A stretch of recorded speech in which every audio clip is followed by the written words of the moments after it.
Welcome back, everyone. And now we'll be discussing the topics the relationship between GA and SAMHSA. Miss Marva, would you like to give us a brief summary about GA? Well, first, I would like to say thank you for having me. I appreciate being here today with these two beautiful young people that I've had the pleasure of working with for many years. So I'm glad to be on your show today. And I also want to thank Mr. Charles Reynolds for being with us today. Thank you. So basically, again, my name is Merva Cadet. I'm the COO of Gang Alternative. And Gang Alternative is essentially a prevention program. We work with youth. We are a social service program where we work with children from ages 4 going to 18. And we do some work with some of our children who already goes off to college after 18 also. And what we try to do is build character that lasts within our children by providing them a variety of services and programs. And most importantly, providing them with mentors that they can look up to. We have after-school programs. We have violence prevention programs, substance abuse program, and that's where our partnership with SAMHSA comes in. Character building education, college and career readiness, and care coordination, where we actually go into the homes and work with parents and the families of the children that we work with. So that's just in a nutshell a little bit of what we do. Okay. So, Mr. Charles, can you tell us a little bit about what you do about the way you have GA? Sure. Once again, thank you for having me here too. This is my first time here, and I'm honored and privileged to be here to share with you a little bit about what my agency, part of the U.S. Department of Health and Human Services, does, and how we're helping Gang Alternative and other community-based organizations and coalitions throughout the country address the needs of substance misuse among youth and young adults. So let me just say a little about who SAMHSA is. SAMHSA stands for Substance Abuse and Mental Health Services Administration. We're part of the U.S. Department of Health and Human Services, like I said, and I have the privilege and honor of being the director for the Division of Community-Based Programs. Basically, my division is responsible for funding over 700 community-based organizations like Gang Alternative throughout the United States, Puerto Rico, as well as Pacific jurisdictions, and helping them address basically two primary goals: helping coalitions work together in the community and helping to reduce substance misuse among youth and eventually over time over young adults and adults. So what we do is that we provide funding for them to work in their own community by bringing community partners together to help address the needs of the communities. For example, here in Miami, the Miami area, they've identified substance abuse as one of the main areas that they want to focus on.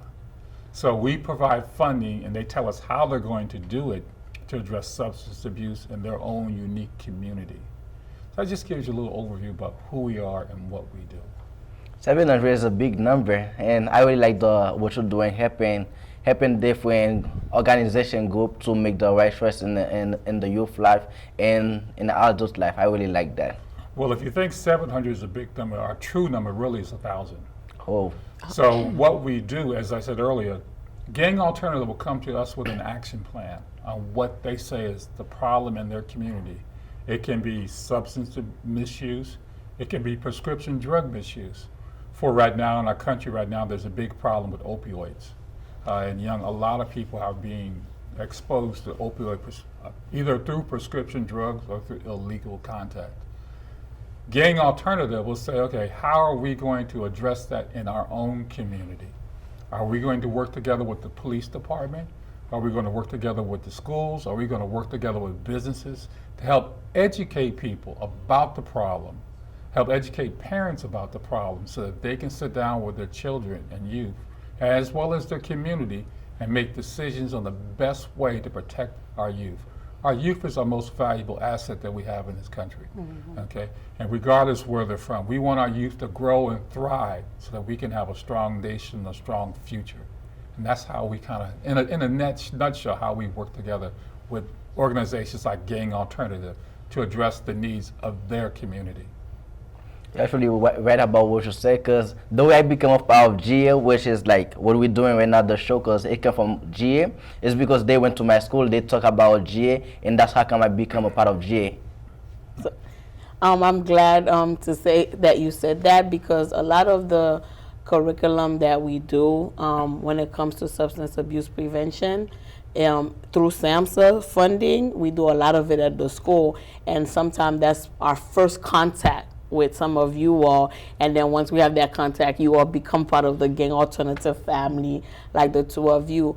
The program for GA that SAMHSA has really been instrumental in funding for us is called the Urban Partnership Drug-Free Community Coalition, short UPDFCC we call it, and that's our community coalition that is on the front line to work for substance abuse and misuse prevention, right? So what we do environmental strategies, meaning we're trying to change the community as a whole to make it a safer place for our kids, especially when it comes to substance abuse and misuse.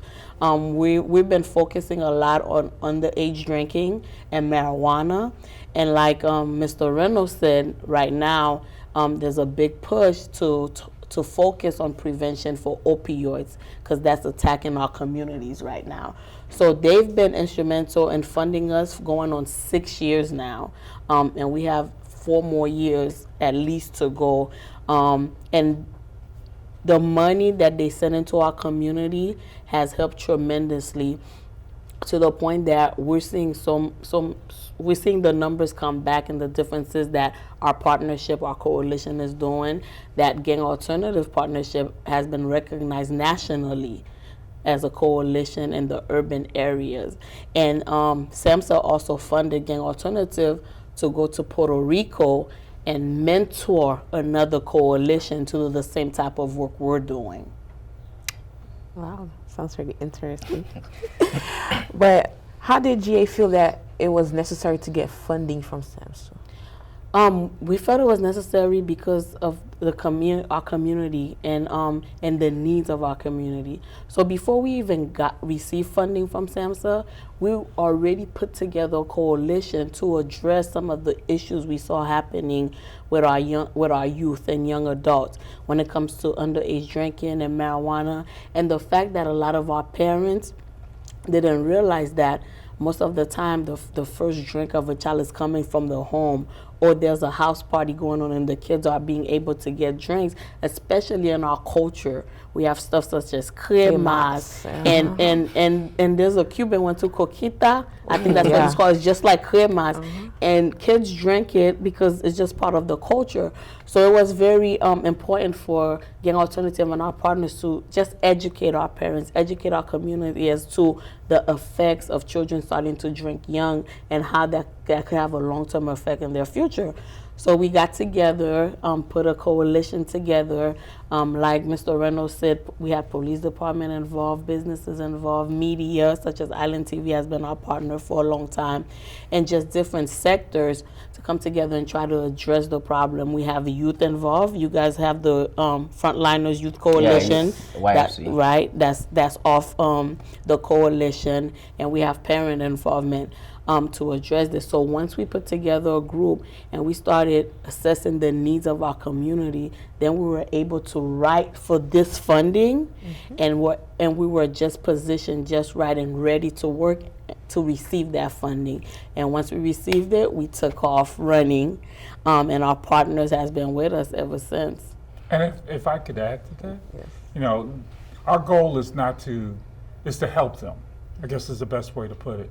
As she said, they had already had a coalition together, and they were already on the ground. So what we provided was additional funding for them to make a greater impact in the community. In the youth life. Right. Yeah. And it's not a permanent thing, but it's to help them to get up, because really what we wanted to do is become sustainable. So they will continue to that. But we wanted to provide the funding, or what the federal government does, provide funding to help them get over that next hurdle to make a difference in the community. Like Mr. Merva was saying before, like the kids feel like it's good when they see their parents drinking and they start doing it by themselves. They start drinking too and they keep going with it. They do it and their kids will be doing it too because they see their parents doing it, they think it's right. We want to thank Miss Merva and Mr. Charles for sharing those information with us, and we'll be right back after the short break.